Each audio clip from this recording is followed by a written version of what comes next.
कहते हैं कि किसी भी व्यक्ति को अगर आप धोखा देते हैं तो वास्तव में आप एक ऐसा पाप करते हैं जिसका खामियाजा आपको यहाँ भी देखने को मिलेगा और मरने के बाद ऊपर भी देखने को मिलेगा।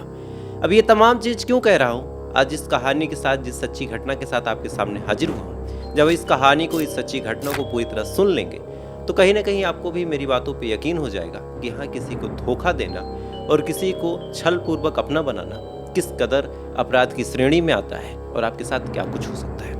तो आप सभी को नमस्ते, प्रणाम। मैं आपका अपना ठाकुर प्रखर सिंह और आज मैं जिस कहानी के साथ, जिस सच्ची घटना के साथ हाजिर हुआ हूँ, ये कहानी है, ये सच्ची घटना है बिहार की। दरअसल बिहार में एक जगह लगती है सारण, और इसी सारण में एक लड़की अपनी नर्सिंग होम को चलाया करती थी। नर्सिंग होम चलाने के दौरान ठीक ठाक उसने पैसा कमाया, ठीक ठाक उसने सम्मान कमाया। इसी दौरान उसके नर्सिंग होम पे एक शख्स आता है जो अपना नाम वेद प्रकाश बताता है। दरअसल वेद प्रकाश को कुछ दिक्कत थी। इसी दौरान जब वो नर्सिंग होम पे आता है तो नर्सिंग होम संचालिका होने के लिए इस महिला ने वेद प्रकाश से बातचीत शुरू की। महिला ने इस वेद प्रकाश से कहा कि भाई, आपकी क्या समस्या है, आपको क्या दिक्कत है, आप कहाँ से आए हैं। इस बारे में वेद प्रकाश जवाब देते हुए कहता है कि मैं वार्ड नंबर 12 का पार्षद हूँ और मैं एक ठीक ठाक रसूख रखता हूँ और मुझे कुछ दिक्कत है, इस वजह से मैं यहाँ आया हूँ। महिला उस आदमी की इलाज के लिए तमाम व्यवस्थाएं उपलब्ध कराती है, तमाम चीज़ें उसके साथ करती है। इसके बाद जब दोनों जाने लगते हैं तो फिर वेद प्रकाश इस महिला का नंबर मांग लेता है और कहता है कि आप अपना नंबर दे दो, क्योंकि आपका भी वार्ड मेरे वार्ड से ज़्यादा दूर नहीं है, तो कोई भी काम होगा तो मैं आपकी मदद कर दूंगा। इसके बाद महिला नंबर दे देती है और यहीं से फिर बातचीत का सिलसिला शुरू हो जाता है। धीरे धीरे दोनों करीब आते हैं, दोनों के बीच दोस्ती हो जाती है। दोस्ती जब आगे बढ़ती है तो दोनों के बीच फिर प्यार हो जाता है। प्यार इस कदर कि महिला वेद प्रकाश से शादी करने के लिए बेताब। इधर वेद प्रकाश भी लगातार कहता रहा कि शादी तुम्ही से करूंगा, आज नहीं तो कल, लेकिन तुम्हें ही अपनी वाइफ बनाऊंगा। और ये तमाम वादे कर करके वेद प्रकाश अक्सर इस महिला को अपने घर पे बुलाता रहता और इस महिला के साथ फिजिकल रिलेशन बनाता रहता। दिन हफ्तों में बीते, हफ्ते महीने में बदल गए और देखते देखते साल दर साल वक्त गुजरता चला गया।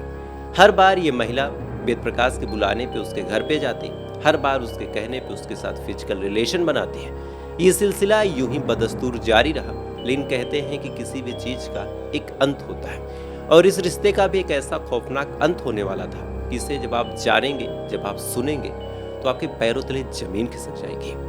दरअसल अभी साल 2024 के इसी जुलाई महीने की बात है।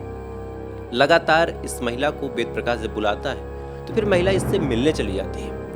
मिलने चलने दौरे के दौरान दोनों कमरे में मिलते हैं, एक दूसरे के कपड़े को उतारते हैं। उतारने के बाद एक दूसरे के साथ जैसे ही फिजिकल रिलेशन बनाए लगते हैं, अचानक से वेद प्रकाश जब अपनी आंखों को बंद करता है, महिला फौरन अपने पास से खंजर निकालती है और उस खंजर से वेद प्रकाश का प्राइवेट पार्ट काट देती है। फौरन खून की फुहारें बहने लगती हैं। वेद प्रकाश चीखने लगता है। चीख आसपास के तमाम लोग जब सुनते हैं, सुनने के बाद कमरे की तरफ भागते हैं। महिला भी चुपचाप दरवाजा खोल देती है। उसके बाद किसी ने पुलिस को फोन कर दिया, पुलिस भी भाग के आती है। आने के बाद जब ये तमाम चीजें देखती है और आसपास के जब लोग देखते हैं तो एक ही सवाल सबके जहन में था कि ये महिला वेद प्रकाश से बेइंतहा मोहब्बत करती थी, बेइंतहा प्यार करती थी, तो ऐसी कौन सी वजह थी जिस वजह से वेद प्रकाश का प्राइवेट पार्ट इस महिला ने कट कर दिया। इसके बाद जब इस महिला से पूछताछ की जाती है तब एक बेहद खौफनाक कहानी पता चलती है। दरअसल वेद प्रकाश लगातार इस महिला से कहता रहा कि मैं तुमसे शादी करूंगा और यही ढोंग रच रच के बार बार इस महिला को यूज करता रहा, इसके साथ संबंध बनाता रहा। कुछ टाइम तक तो महिला नहीं जान पाती, लेकिन जैसे जैसे वक्त गुजरता है महिला भी जान जाते हैं कि मेरे साथ गलत हो रहा, मेरे साथ इस तरह का काम हो रहा है कि ये महिला, ये व्यक्ति मुझे अपनाएगा भी नहीं और मेरे साथ रेप कर रहा। फिर क्या था, लगातार जब शादी की डेट बदल दी जाती है तो फिर फाइनली इस महिला ने पूछा कि तुम मुझसे शादी कब करोगे। तो फिर जुलाई की तारीख बताई जाती है और कहा जाता है कि तुम कोर्ट मैरिज करेंगे।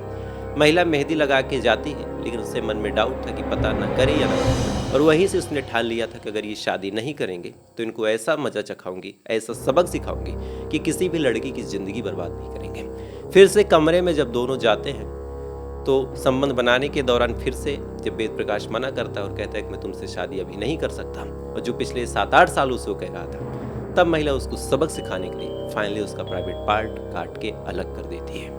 और फिर अब जिंदगी और मौत के बीच वेद प्रकाश झूल रहा, और साथ ही महिला का कहना है कि मुझे इस बात की कोई गलती या फिर कोई पछतावा नहीं है कि मैंने क्या किया। मैंने न जाने कितने और लड़कियों को सबक सिखा दिया और उन्हें बता दिया कि अगर कोई यूज़ करे तो उसके साथ क्या करना चाहिए। तो इस कहानी को आप ज़्यादा से ज़्यादा शेयर कीजिएगा और ऐसी ही कहानी के लिए मुझे फेसबुक पे देख रहे हो तो फॉलो कर लेना, यूट्यूब पे देख रहे हैं तो सब्सक्राइब जरूर कर लीजिएगा। तो आपसे कल फिर मुलाकात होगी, तब तक के लिए जय हिंद, जय भारत।